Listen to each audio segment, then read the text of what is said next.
Puspusan na ang pagsasala ng COMELEC sa mga naghain ng kandidatura para sa Bilang Pilipino 2025. Aalisin ang mga nuisance candidates o yung mga pampagulo lamang. Yan ang pampagising na balita ni JC Cosico.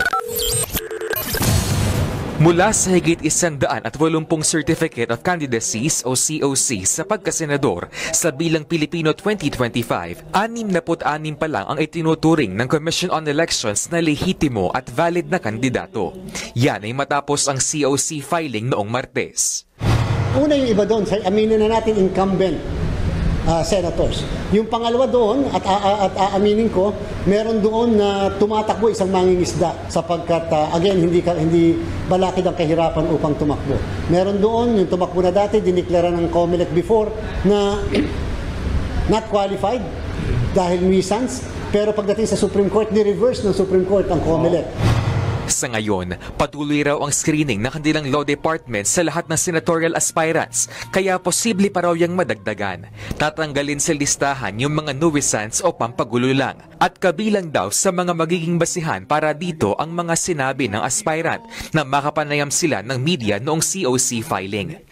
It's highly symbolic because doon ipinapakita kung gano'n kaseryoso sa pagtakbo sa darating na halalan. Kung sakali po magdi-disqualify kami ng mga kandidato national man o local sa pagiging nuisance, yan po ay nakabase sa number one, sila ay nagkokos ng mockery in the electoral process. Ginagawang katatawanan yung ating pong halalan.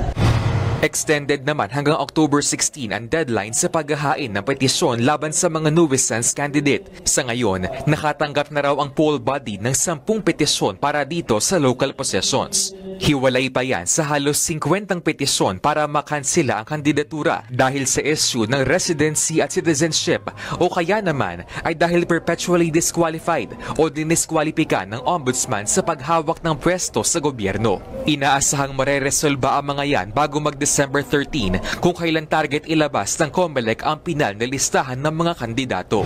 Plano rin ng COMELEC na simulan na ang pag-imprenta ng mga balota sa katapusan ng taon.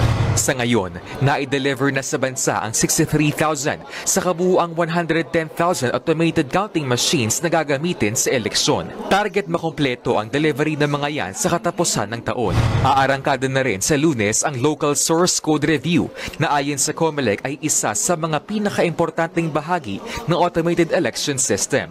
Magtatagal yan sa loob ng 2 buwan. Kinakailangan yung mismong gagamiting utak, brain ng ating machine ay ma-source code. Matingnan, makita, kaya bang i-hack? Talaga bang tama ang instruction? Baka may secret instruction.